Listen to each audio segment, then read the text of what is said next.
Good afternoon, ladies and gentlemen. It's a pleasure to be here, even though I'm not live, but it's a pleasure to present the work on Photon Delta on the roadmap for integrated photonic biosensors towards point-of-care diagnostics. Let me start by giving a short overview of integrated photonics as the key enabling technology for a number of solutions in multiple markets. As you're probably aware, integration of multiple photonics solutions can be done by photonic integrated circuits these days using automated wafer scale integration technology that has been established for the IC industry.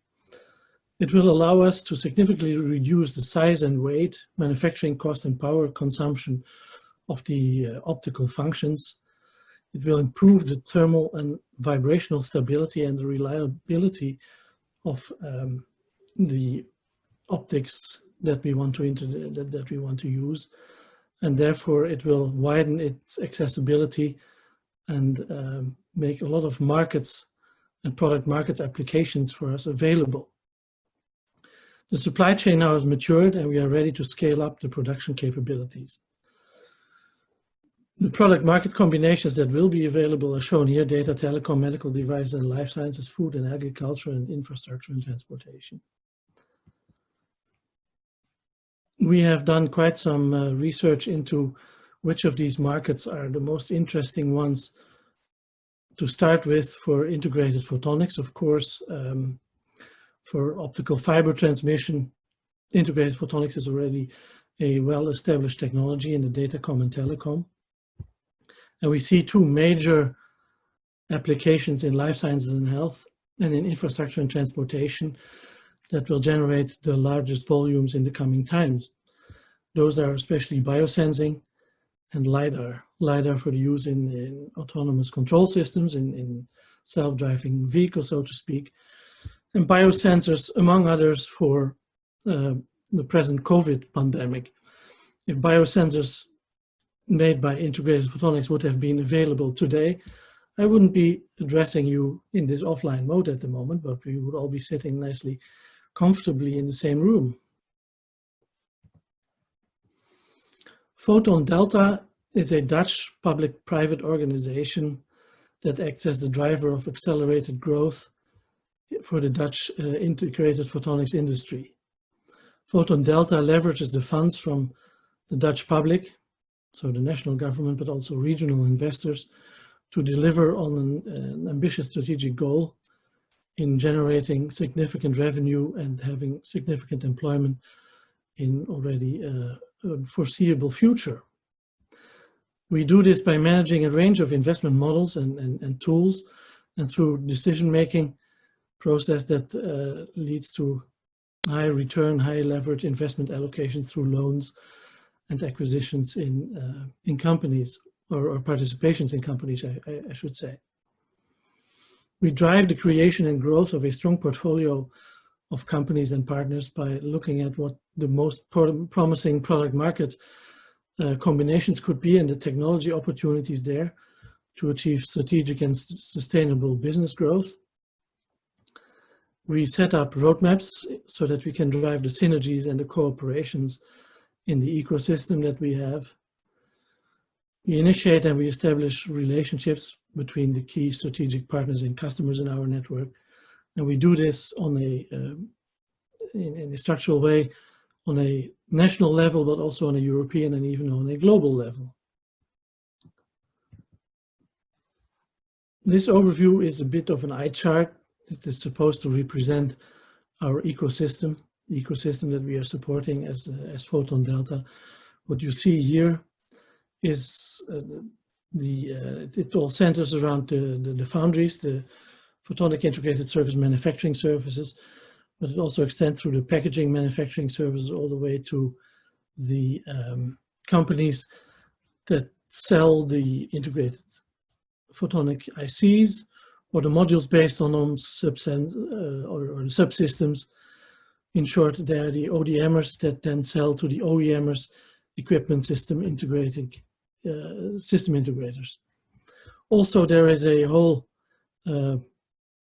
network of organizations around this supply chain in terms of R&D services for the manufacturing of the PICs and also for the manufacturing of the PICs packaging, as well as the equipment manufacturers for PICs production and for the packaging equipment. And then, of course, there are design houses for PICs, for the modules, and also R&D services around that. All in all, it's quite an established ecosystem already, which in which you actually might recognize an ecosystem that is built on the ecosystem that was built in the Netherlands for the IC industry with former Philips companies like NXP, ASML, also ASMI, BSI, and others. These existing structures have been leveraged to strengthen the whole ecosystem for the photonic integrated systems. The two technologies that Photon Delta is focusing on are indium phosphide and silicon nitride, hybrid silicon nitride, which have both their advantages over silicon photonics. I myself want to focus especially on silicon nitride, which covers the whole range of spectra that you see here, from the visible all the way to the infrared. Now, for biological applications, the infrared is not that suitable because water absorbs in the near infrared and in the infrared. So you really need to focus on the visible for these applications. And there, silicon nitride is very powerful. Of course, within silicon nitride, we have powerful components for passive light processing, but we don't have any active components. So for that, we need scalable wafer scale hybrid integration technologies to be able to complete the systems in packages that utilize the silicon nitride technology. In general, the silicon nitride, especially the triplex technology that comes from Enschede, is very powerful in that it's low loss. It has very low channel attenuation. It allows very small band radii, and therefore it is highly suitable for any biological sensing applications that require integrating a lot of optical functions on a very small area. So the silicon nitride will be the technology that we'll be focusing on for the biosensors. Then let's move to the trends in life sciences and the healthcare markets that are driven by well-known drivers. A very important driver being the cost pressure in healthcare as well as in the drug development. Another driver is personalization of health, going more and more towards personal care and personal health, preventing diseases, making it individual, and in that sense, driving trends towards point of care diagnostics at the general physician, move more and more out of the hospital, more and more towards the beginning of the treatment, towards diagnosis and prevention, smarter pills. Here, a couple of trends that are being driven by companies like Microsoft and Apple and Google, stepping into the personal care domain. So there's a lot of movement in there. And in general, one could speak of a paradigm shift that can be summarized by these parameters here. Sensors and devices move from being expensive and large and complex towards affordable, small and simple. Usage is moved from the expert towards trained personnel or even the consumer field in a decentralized setting in the field or even at home and on the move, and in larger volumes that we are accustomed to. Now these parameters to the right all play to the advantages of integrated photonics, where the integration of multiple photonics functions, as mentioned before, but now in medical devices, have this advantage of reduced size, weight and power consumption, and significantly lower manufacturing costs, provided that the matured supply chain is there and that we are able to scale up the production facilities. So biosensors are actually instrumental to make the promise that point of care testing has been already for some time to make that happen. If we look at some market data, the market is there already. Last year, 400 million point of care or maybe better point of need tests were sold. It's an area that grows at a rapid rate. It's predicted by Yole Development to increase in a yearly rate of 7%, which was actually before the COVID pandemic. In value, this is expressed as close to $5 billion market value of point-of-care testing, increasing at a significant rate of 13%, again, without taking COVID into effect. And the underlying biosensor devices that are under these tests, that are in these tests, and mostly based on microfluidics, are $500 million last year and increasing to $750 million in 2025, according to the prediction. The market is largely dominated at the moment by human testing still. Non-human testing in livestock testing, for instance, has been a promise over a year, but never really materialized. But still in human testing, there's a lot of growth, especially in hospital testing, but also in more decentralized healthcare testing, like in the clinics and in the doctor's offices. That is actually the drivers. And also in the developing world infection, where the testing needs to be remote. Again, with COVID being a point in case here. Emergency testing being very important. The diagnoses that are being tested at the moment are still very much based on clinical chemistry and electrolytes, cytometry, the testing of cells, and hematology. But we see more and more the number of molecular diagnostic tests increase very fast. They're already very big in value, but they're also increasing significantly in number. And that is because of the increase in complexity and price. And by the increasing number of PCR tests that we see now, the tests that are available for testing DNA and RNA, which are also heavily used in COVID-19 at the moment. That is shown here in this point-of-care testing roadmaps. That is a graphic representation by Yole again, where you see at the beginning of the century, one should say, the first point-of-care wave starting, decentralization and automation of simple tests, blood gases and blood chemistries, the iStat of Abbott being a very important system there. Then later in that decade, simple molecular diagnostic tests started appearing. Then for a while, nothing happened. And in the more recent periods of the last decade, the number of molecular diagnostic tests, also driven by startup companies, was increasing. So we now see new platforms enter the market, and the trend is actually to expand the assay menus and to multiplex capabilities of the tests. So multiplexing means that you can measure several biomarkers at the same time, and the more you can measure, the more complex assays you can perform, of course. And also the faster you can do it. So DNA sequencing in doctors' offices is coming within reach. And that is actually where you want to expand.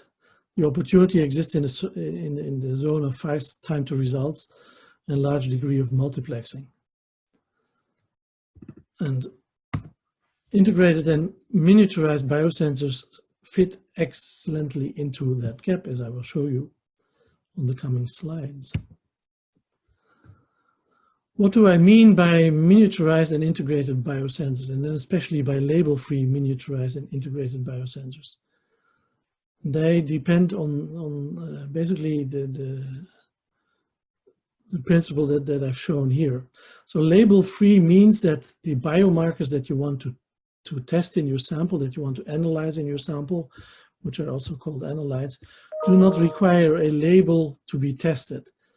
For a lot of tests that are still out there in the market, you need a label that fluorescence or that is magnetic or that is some other form that allows some other form of detection. And these labeling requires an extra step and is actually cumbersome. So in the modern biosensors, you're focusing on label-free testing. where you have a transducer, a generic transducer that has a surface modification, a layer on top of it, a selection or anti-fouling layer that has bioreceptors on it that are actually specific for the kind of biomarker that you want to measure in your sample, be it blood or be it urine, and that is somehow flown over the surface. The binding of the analyte or the biomarker changes the property of the surface, and that change in surface property can be measured in some way, in some physical way, and that is processed and then displayed as a result in the bioreceptor. There are several detection principles in biosensing. You can do it with surface plasmon resonance that has been on the market already for a while, or you can measure or probe the changed electronic or electrochemical or surface bulk acoustic properties of the surface.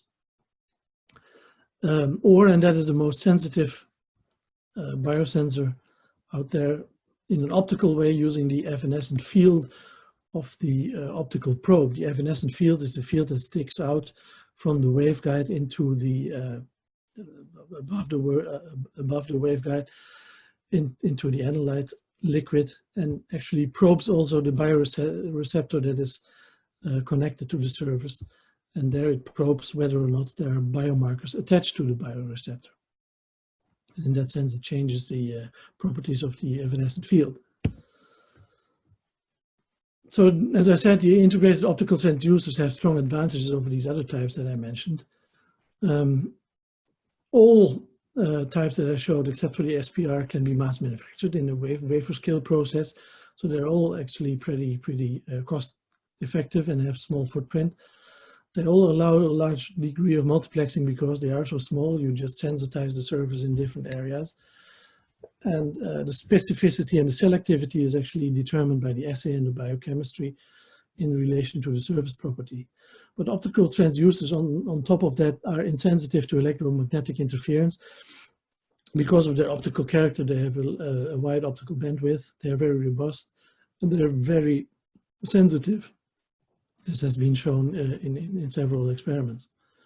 Now, these optical transducers come in different guises. You can have them as interferometers, as ring resonators, as photonic crystals, or as a bimodal waveguide, to mention a couple of implementation ways of these optical nanostructures. The so-called asynchronous Mach-Zehnder interferometer in the silicon nitride technology has proven to be extremely sensitive, and that is the one that Surfix and Lionics in the ecosystem of Photon Delta are now actively pursuing to turn into a COVID-19 biosensor for launch anytime soon. Here you see an artist impression of what such a surface looks like. Such a sensor, here you see the interferometer waveguide in the light blue with the bioreceptors attached to it. You see that the non-waveguide area is covered by another layer that makes sure that no biomarkers are attached there, so you get the highest responsivity from the surface.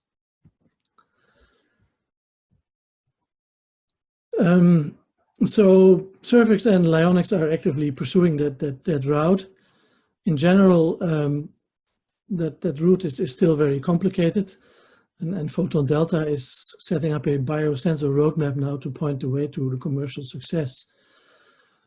As is known for other medtech devices, the product cycle for the medical industry is pretty long. There's typically more than 10 years between the inception of a company, between the proof of an idea and recurring revenue, because you need to have the regulatory approval. You need to have shown that it works in clinical trials, and you also need the clinical trials to obtain the approval. You need to have your reimbursement schemes set, which are different per country. You need to work that out per country. Then you also, of course, you need to set up your supply chain according to the medical standards, and in the case of integrated optical technology, that still needs to be established. So all in all, there are many more economic than actually technological reasons for potential market failures, even though the potential cost benefit for the whole medical systems is large, and the whole paradigm shift that I talked about earlier is certainly supported by the integrated photonics that I've shown you. So having enough cash to go on this endeavor is very important, and it's important to have that roadmap that charts all the challenges and that lists the different options and the different routes that are needed to overcome these challenges. And that is what I'm actually at present working on in Photon Delta, and I'm close to finishing that roadmap. So I hope to be able, on the next occasion, to be able to introduce that roadmap to you, and then hopefully do that face to face. But for the time being, I want to thank you for your attention and leave you with the key takeaways of what I've shown so far. That integrated photonics is highly promising as a key technology for the paradigm shift that we see in life sciences and healthcare over the coming years to decades. Photon Delta itself is a cluster that leads in supplying customized photonic integrated chips and modules based on them, as well as the relevant designs and the manufacturing services for this. And we're keen to drive the application of integrated photonics towards point-of-care testing by developing the roadmap for targeting the most promising market key entry points. Thank you very much.